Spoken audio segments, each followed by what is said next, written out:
पलक सुती पसर के कहिया ले देखब घसर के ए राजा सुना ना पलक सुती पसर के कहिया ले देखब घसर के घिरी कति मजा पावेला सैया लेहले राजा लेहले आई हो पाउडर दुनु पाउडर में लगावेला राजा लेहले आई हो पाउडर दुनु पाउडर में लगावेला। म्यूजिक बाय रोशन कुमार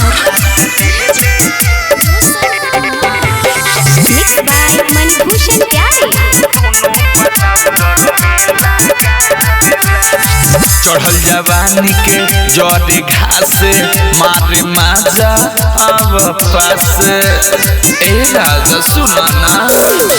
कहता तोहर वाइफ हो बनल रही लाइफ हो हम खोजत पीनी सटावेला सैया लेहले राजा लेहले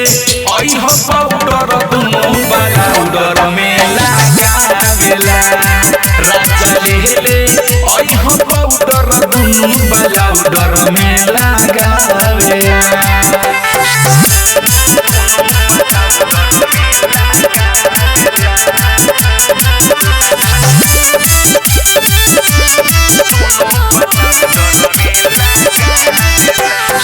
करता मनवा करी खेला कैसे के रही सुकयल बेला ए सुना ना लागे निकल जाई जान हो राइटर जवान हो राहुल सोने ही बतावा बताविला सैया लेहले राजा लेहले आई हो पाउडर दुनु पाउडर में लगावेला